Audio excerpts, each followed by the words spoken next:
All righty. Well, good afternoon, everybody. Welcome to the Nonprofit Resource Hub's first workshop, virtual workshop. I am Allison LaFerlita. I am the Executive Director for the Nonprofit Resource Hub. I know most of you with us today are familiar with the Hub. For those of you that are not, we are an association that provides support services and education as well as resources to our nonprofit community. If you are not a nonprofit partner with us, I do encourage you to check out our website and join, and you will be privy to many great resources and educational workshops just like the one that you're going to experience today. So without further ado, I would like to make the most of your time. So I would like to introduce Michael Bellavia. He is the CEO of HelpGood, a social impact marketing agency, and he will be talking with you today and guiding you through your fundraising planning experience. So Michael, welcome. So we're going to walk through kind of developing a fundraising strategy. It's going to be a little bit of an interactive workshop here. So you're going to do some work. It's not all listen time. And there's a lot to get through. So I'm going to try to charge through.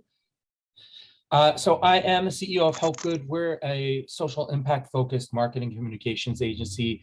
I actually am based in Los Angeles. I grew up in Queens, though. We have an office in New York City, as well as out here in LA. Really, the clients that we have span the gamut of working with nonprofits, universities, local and state government agencies, and social impact focused organizations. We've worked on the Smokey Bear campaign for the last 12 years or so now, providing social media services for them. We've done everything from working with Animal League America, that's out on Long Island, to working with United Way, to LA County itself, to NYU, to UCLA. So, and my background is more on the production side. So I'm an Emmy Award-winning producer, but have an MBA. So I was always involved in marketing. And our company, HelpGood, was started back in 2016, but we'd actually been doing this work for quite some time. So what we're going to cover, really, we're going to, not knowing if everybody here is an expert or what have you, really taking it back down to the boiled down basics of establishing a strategy. So really figuring out why you need a strategy, getting a little sense of like your experience with it, kind of also looking at what does a strategy look like and how to write one. And you're going to walk away today with writing a one-line strategy for at least one audience that you'll want to target for fundraising. And you'll actually write that out and have it as a takeaway to share with your team, or to scrap and say, you know what, I thought about this all the wrong way once you hear all the other people that you're interacting with. So what is a fundraising strategy and why do you need one? Basically, from our perspective, what that does is it helps everybody get focused on what your plan is and what you're going to do. It sets everybody's priorities in the same direction. It gives you a common sense of measurement of how you're going to gauge success or a failure. It helps you execute projects, and it helps you influence your audience in particular ways so that you can kind of set up a hypothesis that I think this audience wants this. And everything in your life is basically a hypothesis. You're like, if I have coffee, that will give me energy in the morning. So I'm going to test that hypothesis. I'm going to drink that cup of coffee. I'm going to get a big mug. I'm going to drink 8 ounces of coffee, and I'm going to down it. And then if I keep doing that each day, I'm going to have energy. Well, then maybe at a certain point, you're drinking too much, and then you get way too energized, and then you can't focus. So all of this is really for you to kind of set out an intention and then act on it, and then say, whoa, I did that, I planned it, but then I started doing too much in this one direction, and it took me far afield. So I need to revisit that strategy. So I also want to impress upon you, this isn't a one-time thing that you do. You set it, but it isn't something you revisit every day. It's basically you set this, and usually within 6 months to a year, you will revisit that strategy to say, hey, is all of this the same? Are the audiences the same? Did some other new huge existential crisis come into play, like COVID, that totally changed the map of things? So you do need to revisit it on a regular basis. So again, it gets your team all on the same page. I mean, how many of you, if you're in a bigger organization, how many of you had somebody say, my son's on TikTok and we need to get on that? Or we should tweet more. Or you know what, that email, it really should be green, not blue. So it's like, okay, What am I supposed to do with that information?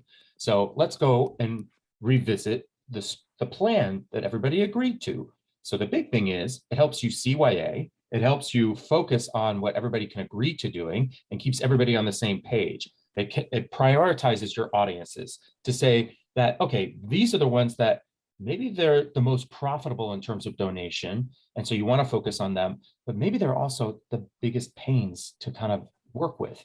Like they require lots of information to do. It may need a separate department or a separate person. So it really gives you a sense of, okay, this is how we're going to prioritize the audiences that we're investing in. This is the most effective creative and the way that we have to talk to them, because we know from experience, this is what motivates them. And then it kind of starts to indicate these are the best platforms for us that yield the best results.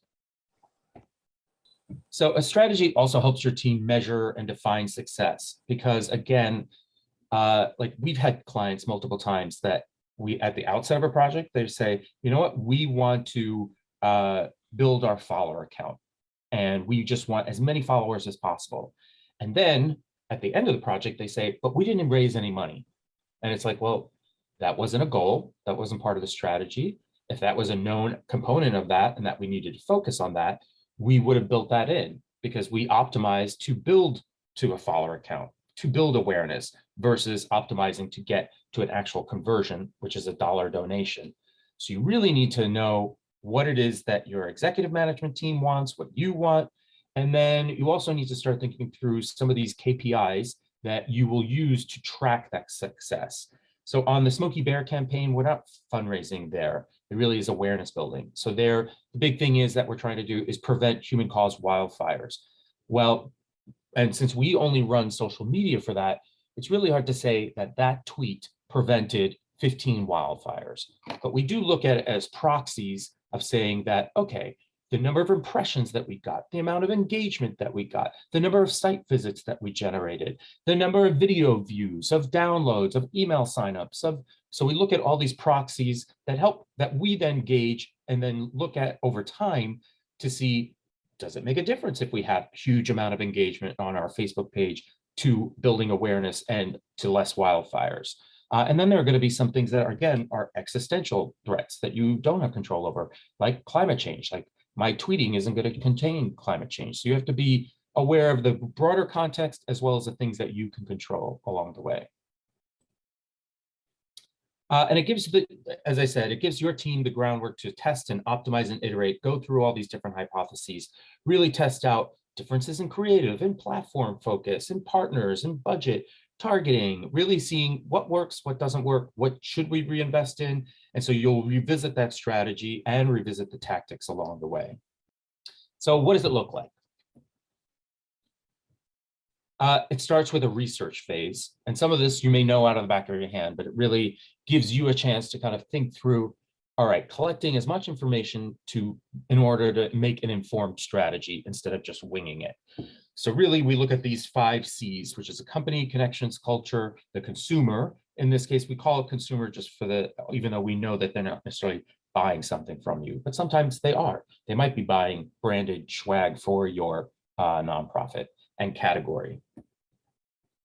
So these 5 C's represent different things to think about. And at the end of the deck, I'm not going to run through them. There are some prompts for you all as a takeaway for you to start thinking through kind of some of the things that shape your organization. And you don't need an answer for each of these categories, each of these 5 C's. Some may be more key than others, but really the company being your organization. So really, what are the differentiators? What makes you different out there than anybody else, really? What is it? What's your secret sauce? The category being, what are the dynamics that are, let's say, happening in one of our clients is raising money to buy food for kids during this time of food insecurity. So what are some things that are going on just in that world of things?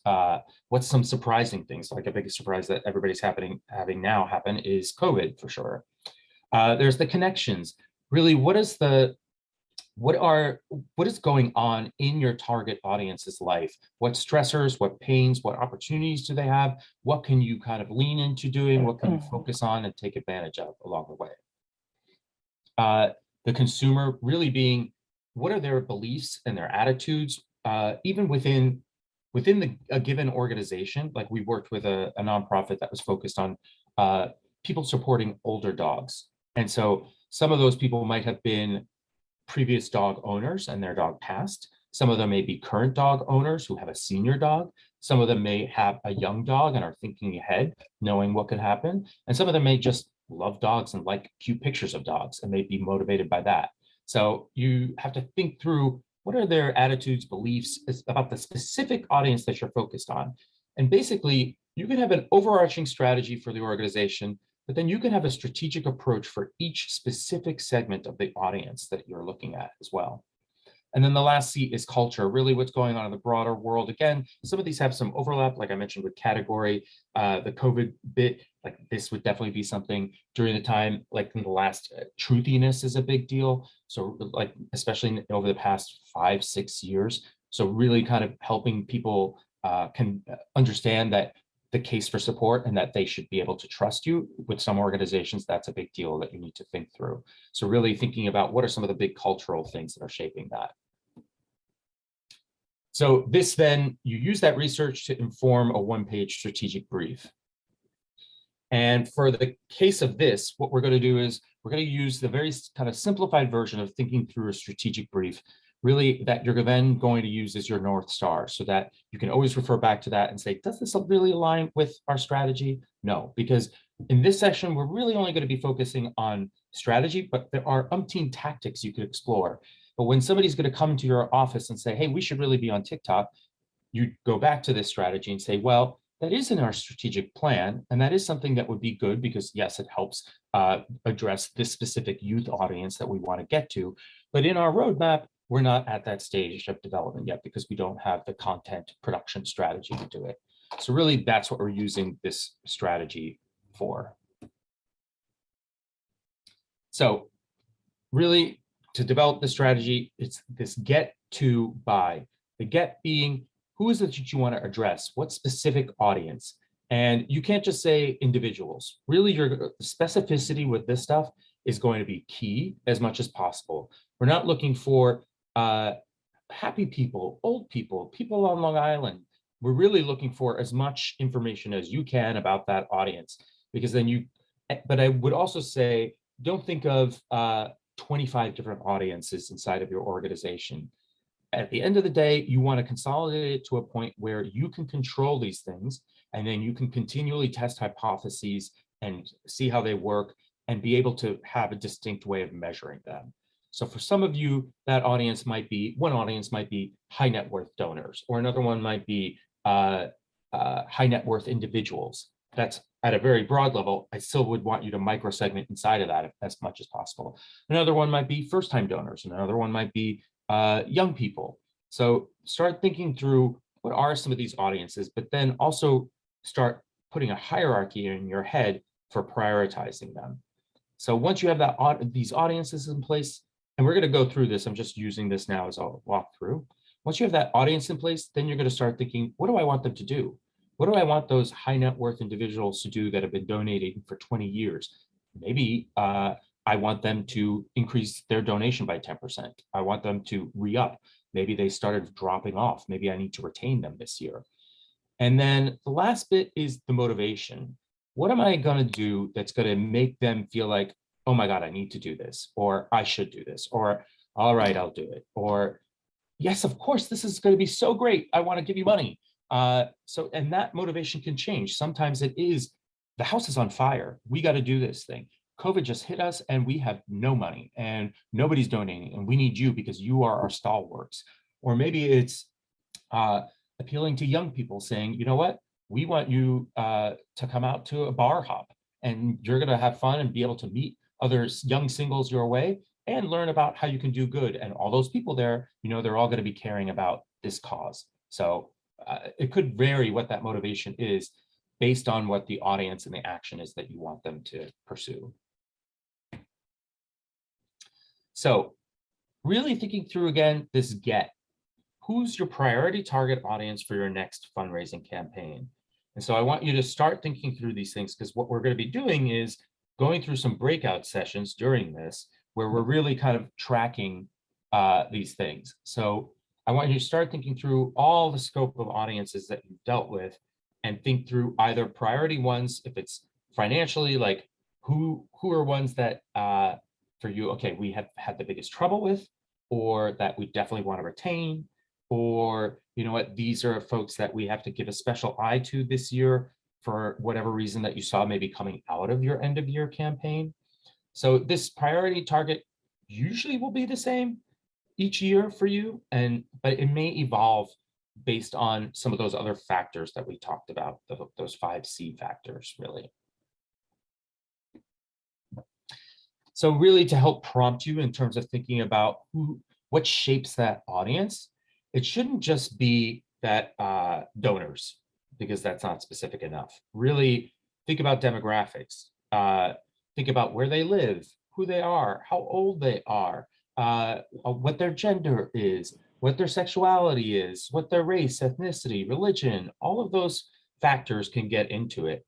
They like what their beliefs are. Maybe even if you are, let's say, working with, even within Planned Parenthood, some of those people might be motivated by that they make abortion available. Other folks might be motivated by they just, they provide low cost health services in general.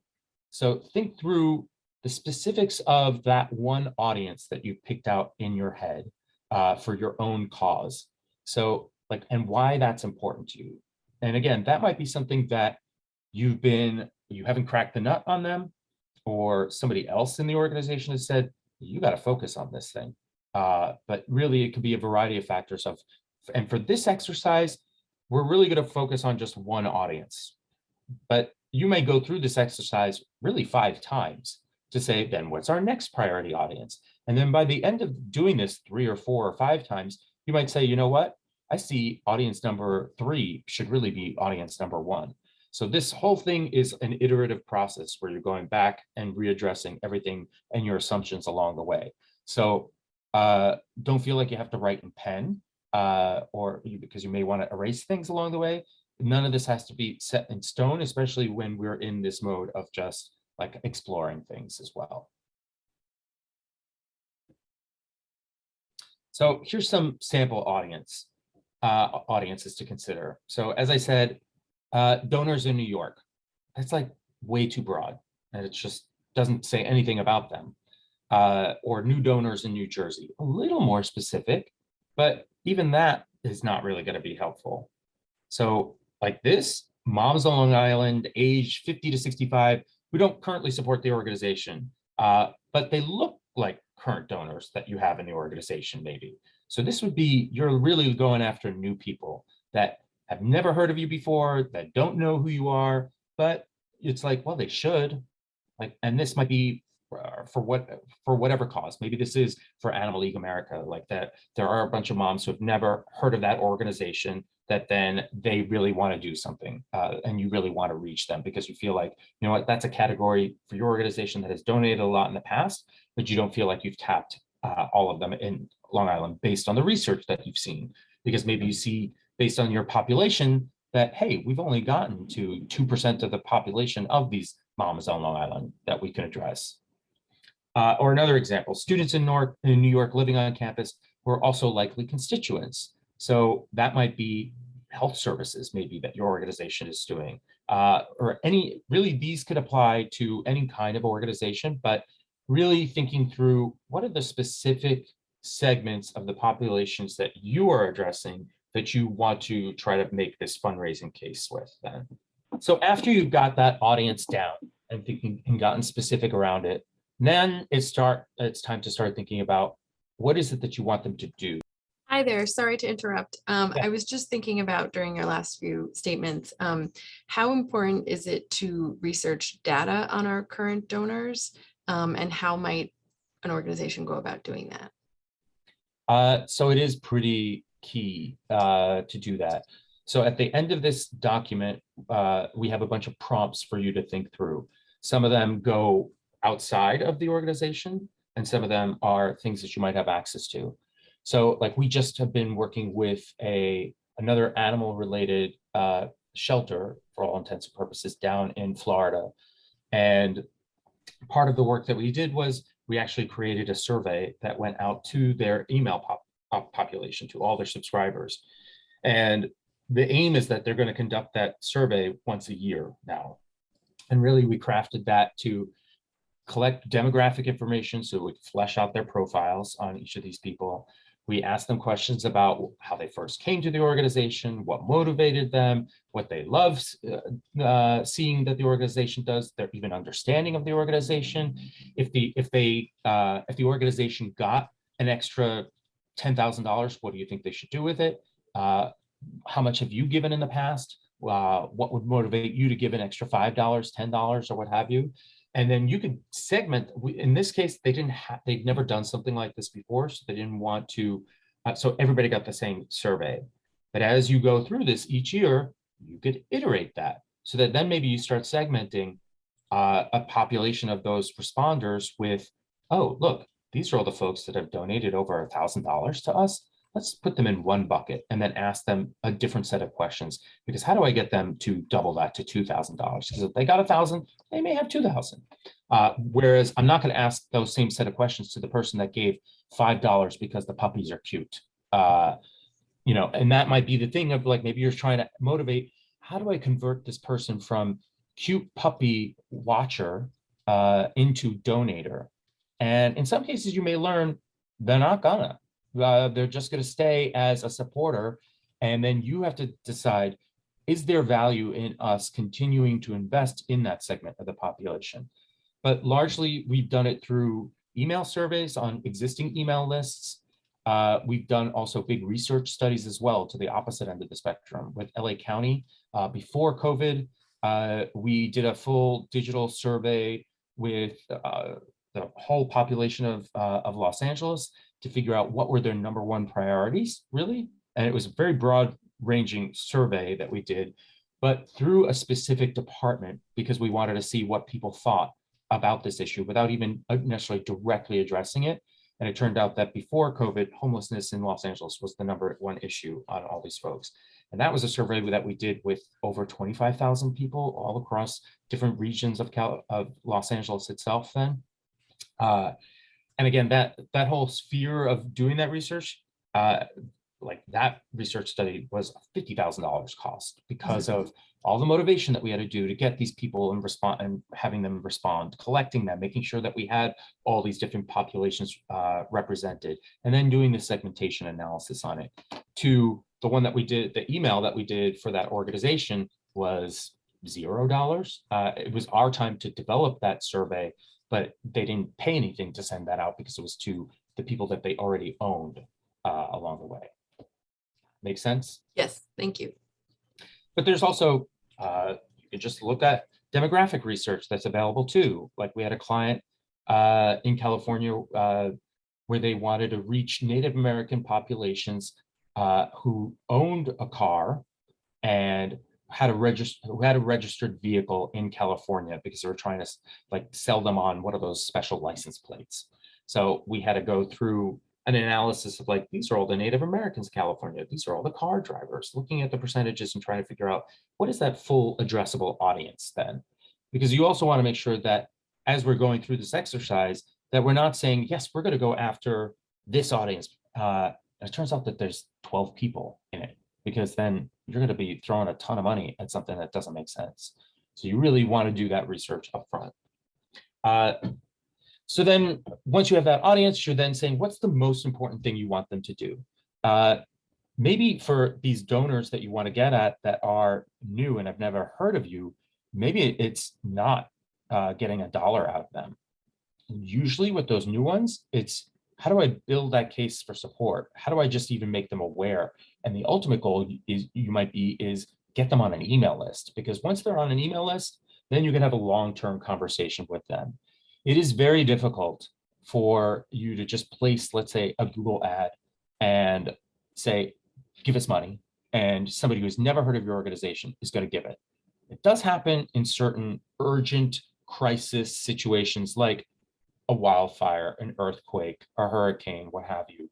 Sometimes when people don't know anything about you, they'll still kind of rise to the challenge in those moments of crisis. But for the regular churn of things, usually if I'm going to give you my money, I want to know who you are, what you're doing, what's this all about? Do I align with you? Does anybody know you? Should I trust you?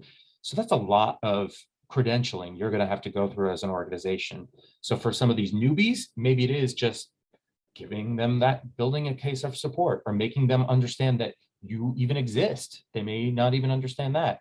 Whereas with some of your pre-existing donors who've been donating with you for 20 years or more, maybe the action that you want them to take is to double their donation for this urgent campaign. Or we need them to, yes, you donated at the end of your campaign, and yes, you've been doing a monthly support, but we need a new building and we need you to jump into this capital campaign. So maybe that's the focus of the action that you need them to do. So again, these, as I've been talking through these examples, maybe it's awareness, educating them, donating for the first time, increasing the size of their donation, create a P2P fundraiser, just do something on Facebook, maybe, or some other, join a walkathon or what have you, or make a gift. It could, these are just some of the examples of what you might want to think through, but really all the actions, think through any of the specific actions that you'd want them to take. So, and then on top of those actions, you want to start thinking through, how are we going to measure those things? So what is going to be a track for success? And again, not all of these will be things that matter to your organization, but it's something that you can think through. And I'll preface this by, this is also me assuming that you've had some of like those metrics tracking things in place. So I'd say, if you haven't figured out on your website Google Analytics, I'd say get that in there before you do any fundraising campaign, because you want to collect as much intelligence as you can.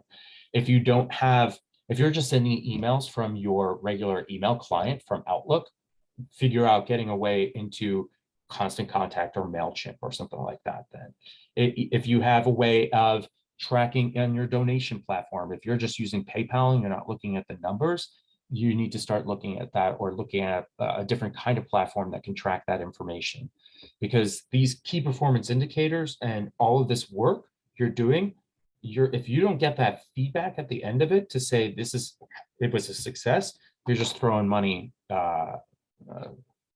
throwing it in the wind. So really, you need to have the mechanisms in place to be able to track these things.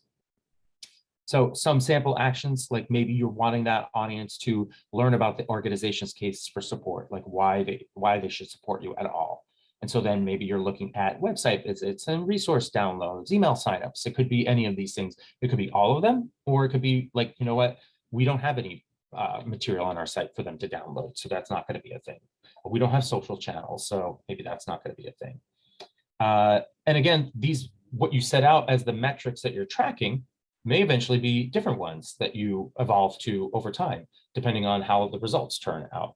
So all of this, just going into it, that all of it can change, but the big thing is starting and doing it and taking a leap. Just like if you're going on a diet, you can't do everything all at once. You can't have your expectations that you're going to turn into some Adonis by the end of it. You got to at least take the step of putting on the workout clothes. And that might be the first step of achievement here.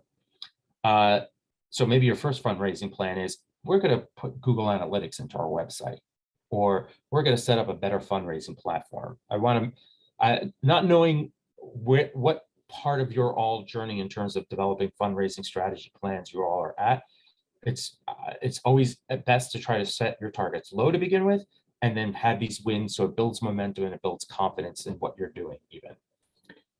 So again, another potential action is learn about a specific funding need. Like maybe it is the new building that's needed here. And so maybe you have a microsite that you built that goes into that new building, or you have a video overview of the blueprints that you want everybody to see, or there's somebody talking about like that video, or maybe you want them to attend a Zoom that really you have all these impassioned people talking about why you need this new building.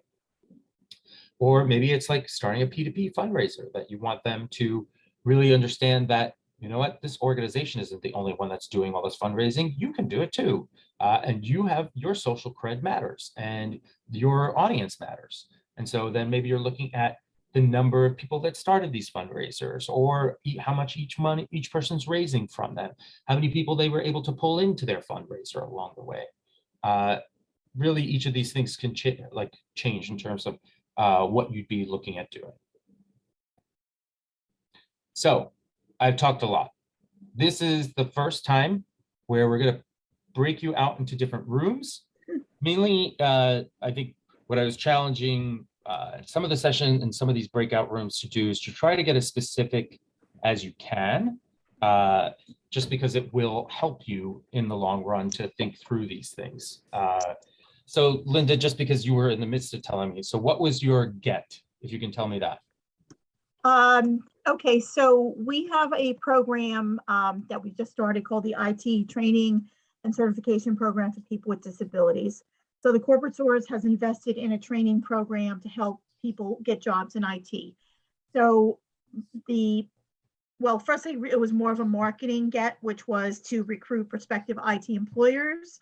And the two would be to be willing to interview and hire our people in the program for their IT openings. But if it was for the fundraising component, it's to recruit prospective grantors, sponsors, and donors to be willing to make donations in support of our IT program, because it is an expensive program for them to earn their credentials. So, and as I was telling you, this process that we're going through can be applied for marketing. Like that too doesn't have to be a donation to, it could be a marketing too. This session we're focused on is more so marketing, but it could be that maybe, I mean, more so fundraising, but we could use the same kind of process for a marketing or communications too, like of what you want these people to do. The one thing I'd say is, like you even said, like we want to get funders, grantors, sponsors. Those are each like different entities, and what's going to motivate them are going to be three very different things. Like the grantors, they're going to need you to probably provide all this information and data to them. So really, I think you need to spread that out into three separate audiences right there, because like if it's a corporate sponsor, and even that corporate sponsor could be the organization itself that's hiring these people, could be a source of funds to you, or it could be just some other corporation that wants to inspire other organizations to hire more people with disabilities. So again, I'd say pick one of those three that you mentioned, and then try to even be more specific within that as to like what they're like and what their profile is. And also, as mentioning to you, this was a new program, so I think that's also a thing that means already tells you you're going to have to introduce these people to this a bit more. So initially, some of the things that you're doing, you may be saying fundraising, but you're also going to be having to do a lot of that building of the case of support. And again, that might be if an organization has no plan to do anything whatsoever around disability awareness, or that's not part of their whole kind of own value system, that's even more work. So you may want to even say, we're targeting corporations that are on the disability index, that are on Long Island, that have a history of hiring disabled people and have it in their values. And we're going to go to them and say, we want to raise money from you, and we want you to sponsor employees. So that's getting a lot more specific there. I would try to get as specific as possible with these things then. Thank you. Is there anybody else who wants to share their get and two that feels, why not give it a whirl? I'll share, or I don't know how you're going to figure it out. Kim, I see. Yeah, Yes. Hi. So very briefly, I had a really productive session with my breakout people who made me start to think. We are an organization that provides programs and services for people with autism. And I would like to start getting the families of the individuals with autism to participate in their own peer-to-peer fundraising campaign, because I don't think that they realize how much their immediate network would support them and their child in having other opportunities. So I think that's a really solid one. If you wanted to get more specific, you could get specific in terms of what defines those families that you're already connected with. Maybe it's families that have been with your organization for 5+ years, so they really are embedded into you. Oh yeah. Versus some newer ones, but sometimes newer ones, they might, like those newer people might be even more, oh my God, they really made an impact with me right away. Right. And I'm jumping in and I want to be a board member and I want to do all these things. But I think that's a solid get. I have one more and I'll be very brief because I know there's Go a ahead. lot of people that want to participate, but this came out of our talk. I would like to convert some of our existing donors, and we have a lot because we have a very strong network among our board members, but they consistently donate to our events and other things. But I would like to convert the existing donors into monthly donors. So I think that's also another thing to consider, is that really setting up this kind of subscription effort and really seeing what is it that's going to take this, that will automatically get you thinking in a particular path of what's going to get them to do that monthly commitment, and thinking of it, do I have to think of a membership model? Do I need to build that out? Or is it really, and you even mentioned the board, like that might even be an audience here, because we know so many nonprofits where the board does nothing or the board does very little. And a lot of times the board really should be the biggest driver and the biggest proponents for you all. But I think, so sometimes you might want to even micro segment within that category of board versus folks that are new with us versus like Absolutely. 5 years plus with us. But Thank you, my friends in the breakout. anybody else want to share? I think we have time for one more. Well, I did get the printout, Michael. Okay. I did do my homework. Okay. I found out that my best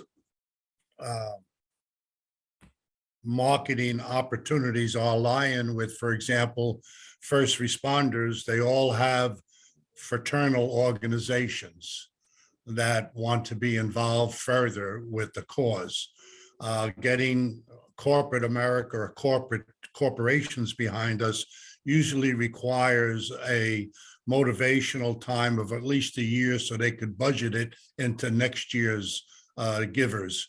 So I've been fairly successful working fraternal organizations that don't have to just be with the military or first responders. They could be with organizations like Michael J. Fox, the David Lynch Foundation that deals with meditation. There's so many partnerships out there that would love to partner with, the organizations that I heard about here, as well as I would love to be able to be helpful to any organization that's on this. And if you wanted to look at Operation Warrior Shield, I would gladly see where we could partner up in doing other efforts working together. And I'd like to share, Michael, when you get off this line, with what I'm doing with a fundraiser in Florida on April 2nd.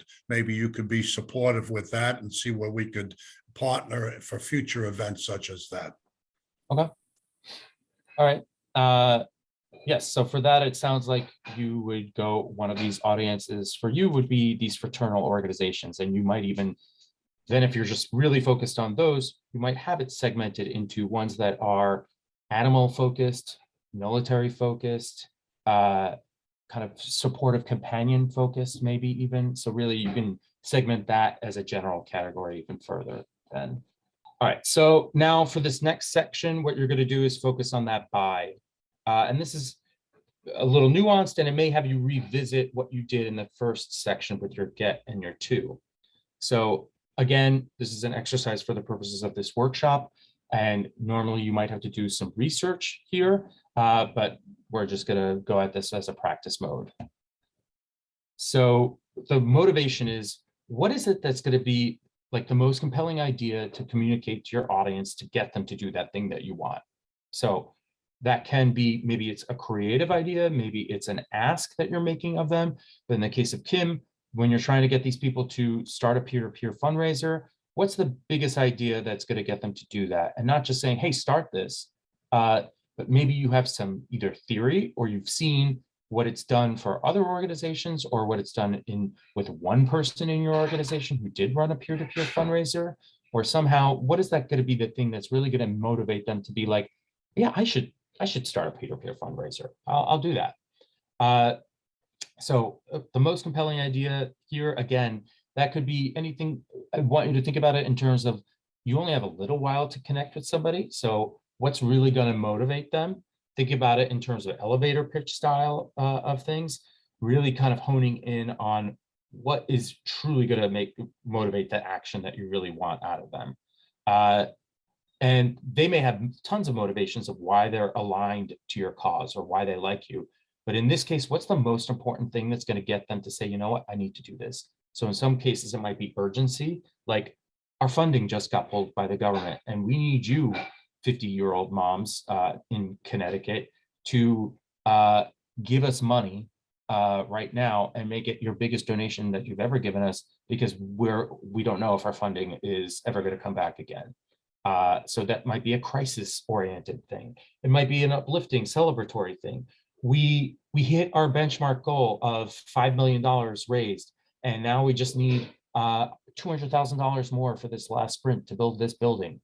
Or maybe it's like, you know what, a tribute honoring, like what happened with Betty White and a lot of animal charities on her birthday, her 100th birthday this year. A ton of them raised a ton of money in her name in a celebratory way in her name. So really thinking through what's going to be that's the idea that's going to bring them in, a hook that's relatable to them. And again, this is just for this time, but it may be that you want to at least start a conversation with these folks, especially if you've never started a conversation with them in the past.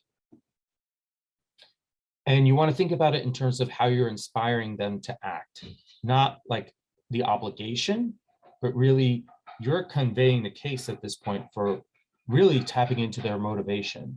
So there are lots of things that any of you could be focused on at any given time that are important in this world, lots of problems and issues, but really, how are you going to motivate them to act and rally around your specific need at this time? And that may mean that you have to revisit some of the things that you already decided on, like the audience or the action that you wanted them to take, and that's fine to do as well. But we're going to have this session to focus on really thinking through that buy. So really thinking through the value that you provide as an organization, like what are you really going to focus on when you're making that pitch to them? What's going to get them excited?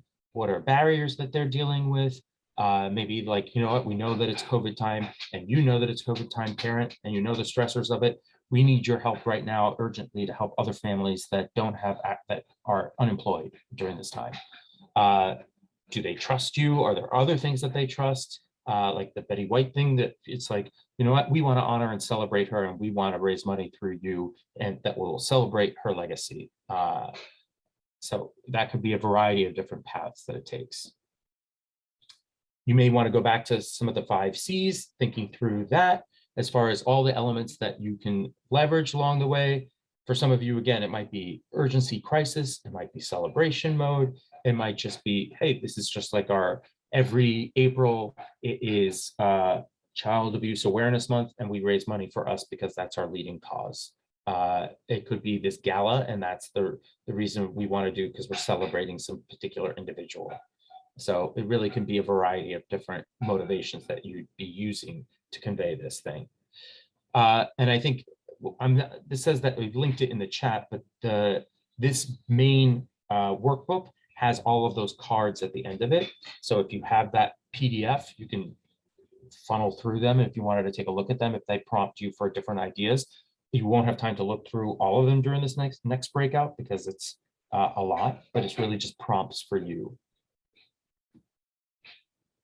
So a sample motivation. So in this case, it might be getting moms in Fairfield and Westchester County who haven't donated in the past to make a first-time donation of $25. And then buy, in this case, was focusing on the urgent need for food in the local community, which may be surprising to some of the people there that we're in Connecticut, where we're like in Westchester, who's hungry here? And in this case, how filling in the blanks, which is the name of the organization, is the most direct and effective way of getting food to kids. So this is an actual get to buy that we used for our client called Filling in the Blanks. We used this during their end of year giving campaign. Their donations, they raised a ton of money, 6 figures from it. They raised 10%. We worked with them last year as well. There's an increase of 10% in terms of the amount of donations that they raised this from last year to this year. Their average donation, both from new folks as well as from existing donors, increased by a pretty substantive amount. Sorry.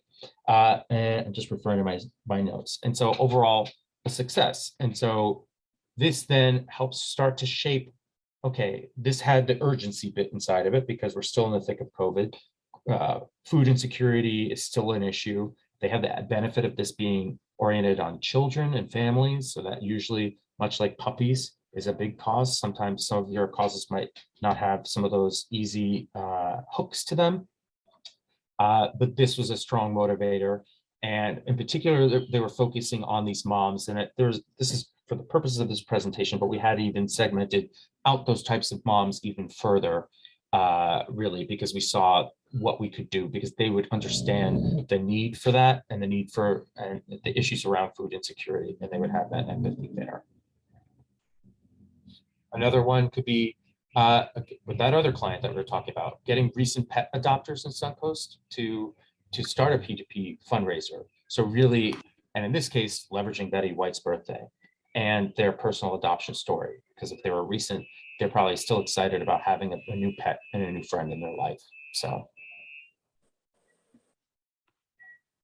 we're going to go into the second breakout now, where you're going to take some time and work on that to statement and really think through what that would be. You're going to work on the buy, given the get and the to that you already did. But now that you went through this get, to, and buy, I just wanted to have you take like a little sanity check again and look through everything that you did. And so you can do that. We don't have to go into breakout rooms itself. You could do that right here, but I just want you to review what you've written down. If you haven't written it down, I want you to write it down and not just think you got it in your head, because I think if you write it down for yourself, it'll be helpful for you to come out of this with it written down. And then ideally, like after these 5 minutes, you're going to actually, I'm going to ask some of you to share the get, to, and buy. And again, I'd ask you to try to get it to a place where it's wordsmithed into being like a sentence, or like a couple word sentence then. Not couple words, sorry, but 2 to 3 sentences tops, really, like one sentence for each one of these, the get, to, and buy. So I wanted to see if somebody can share their get, to, buy. Let me just say, I'm extremely happy for this session. Oh, here I am, because I'm in a really, we're a very small niche organization. And the only thing, we don't have fundraisers, we don't have anything. The only thing that we do, we don't have programs. The only thing we do is supply information. We provide accessibility information for people with mobility challenges when they are going out for fun. So we provide firsthand accessibility information about museums, theaters, parks, restaurants, kid-friendly places, any place people are going for fun. So because of that, our audience is, I will say, small. And our audience, our audience would be people with challenges, or people who know somebody with challenges, someone in their family. Our organizational partners would be corporate partners, which we would like to have, would be organizations either that have some connection to that. So organizations that have such people with those things, or companies that provide services to those organizations. So like physical therapists, things like that. Okay, so that's so I feel like we need 2 separate audiences for 2 separate fundraising things, I guess. Anyway, as I said, I'm not sure. So the action is, what our action is, we want people to donate. We want organizations to donate or become sponsors. So there are individuals who would donate, who use the website, and companies that would donate to help us meet our expenses. The only thing that we really need money for is to help with our website, to maintain our website, to try and get money we'd love to have an app, to have someone maintain our website and help it. So it's all sort of overhead and those kinds of things that we need money for. So I want to try to focus in, because again, with this exercise, if you start listing off every audience and then what they need and how you're going to, it'll get overwhelming and you'll dilute yourself. So I'd say from this, you can think about those other ones, but first pick one. So right now I heard individuals who have disability challenges, then. So these are folks that are already using your service and they know you. So even, I'd love to get even deeper into them, but let's say one target is disability folks that are people with disability challenges that are already using your website. So they clearly understand the value of it. And what you're trying to get them to do is to make a donation to you, and maybe a first time ever donation. Let's say that, because that could be first timers versus continuing donors. So let's say it's a first time donor. And so how are you going to do that? You're going to tell them that it could be, this content isn't free. We need to keep this. You may want to look at something like what Wikipedia does in terms of all their fundraising, because Wikipedia is all based on fundraising. And so they're a nonprofit. And at the end of the year, they always are raising money. You may want to gate some of this content, but you may want to say that we don't want to gate content or put it behind a paywall. So we need your help to keep making this available to everybody for free, because there are lots of people with disability challenges at different stages of things. I mean, I use hearing aids myself. So the audience might be expansive. I'd say, think about it in those terms, and then you could, because you can spend all day even thinking about what are the ways and the motivations that I'm even just going to get to those people before you start thinking corporations and sponsors and things like that. This exercise is really getting to you to focus on one specific audience, exhausting it, thinking through all of the things that you can do to motivate them, and then moving on to the next audience. I see. Okay. Anybody? Okay, so I'm really understanding you in that we need to segment our fundraising really in very small, I want to say, chunks. I'd say think about it as 5 chunks if you want, so that it's still manageable, 3 to 5 chunks of different types of segments of that population. So that might be people with disability challenges, people that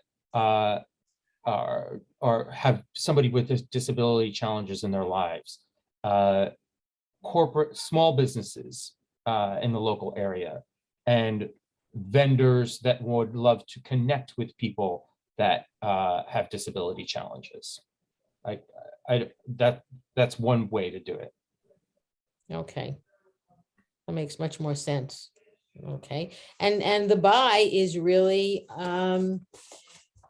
our buy is to have more, to be able to continue to provide information to this population that needs it, and to expand our website pages and the venues that are on our website. So that's more so your need. That sounds like more your need versus like how you're motivating these folks. So that could be like, these things will go away. We won't be able to do it anymore. So you're leaning into urgency if you're saying that to them. Or it could be, you know what, we're moving to a paywall model where all of this is this. And so we want to try to keep those subscription prices down. So donate so that we can do that. Or it could be that, you know what, if you're talking to the corporate sponsor side of things, you know what, we're now opening an advertising model. So if you want, you can advertise into this group of people. And so you may want to reach these people with your messages. You just have to think through, with the specific segment that you're focused on, what is going to motivate them, not necessarily that you need something, because people don't usually like respond to a need unless there's some kind of urgency to that need. They want to know, like, really, what is the value they're going to get out of that, having those website pages available or having them available to other people, really making it key, explaining that case. So can I just ask a quick question about that? So the idea that they would have more of this available to them would not be a motivation for them, it would be a motivation for us? It depends on the audience. So having it more available, having this information more available may not be a motivator for the sponsors. I think it would be a motivator for the group, for the people who have the disability challenges and for their families. So again, that motivation has to be very specific to the specific audience that you're looking at then. Okay, thank you. Leslie? Shared it with you already, but Yeah, go ahead. I'll do it. So I work for an organization called Friends of Karen. We support children diagnosed with children and their families of children who've been diagnosed with a terminal or critical illness. My get would be, what I'm looking to do right now is to get small and medium-sized privately owned local businesses as new corporate sponsors of an upcoming event. My action would be to get them to support Friends of Karen by making a first-time sponsorship gift of $1,000. And the motivation, I would focus on the urgent need of the 100+ Long Island families who are we are currently supporting by sharing impact videos and testimonials from the families that we have helped. I think that works. Because really storytelling at the end of the day is really what's going to motivate people.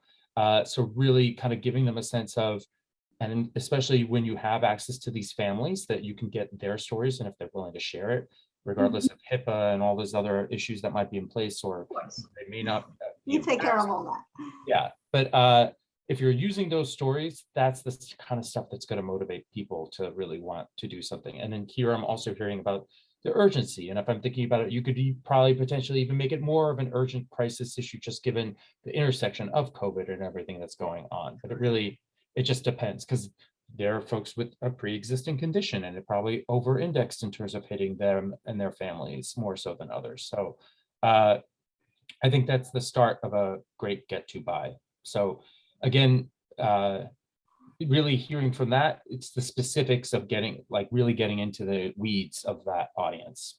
So But what is interesting, though, and listening to you just speak to the other person, to Roberta, is that could my action be to get my existing supporters to introduce me? Because what if I can't get to them? Like, how do I get to them is another question that I'm thinking about. That's more So so then the audience would be my existing donors, and my action would be to get them to introduce me to potential donors. right. That starts to get a little finely tuned as a marketing play, like where you're going to then market to your existing donors to get them to foster introductions to new donors, by motivating the current donors that you want to build an expansive pie, or maybe you give some benefit to the existing donors that give you these references. Maybe you give them a percentage of the money raised from these new people. I don't know how it would work within your organization, but like that's almost a little marketing-ish mixed with fundraising though. Michael, I do want to say thank you so much for your time and sharing your knowledge with everybody. I do want to let everybody know that we are recording this, and we will have the recording available. If you have any questions about the services that HelpGood provides, please be in touch with us or with Michael. And if you have any questions about the Nonprofit Resource Hub, feel free to give us a buzz anytime. We're always here to help support you. And thank you so much for joining us. We are going to be sending out a survey. Your feedback is really important, so please do fill it out and send it back to us. Michael, thank you again. Thanks. Have a great day, everybody. Thank you.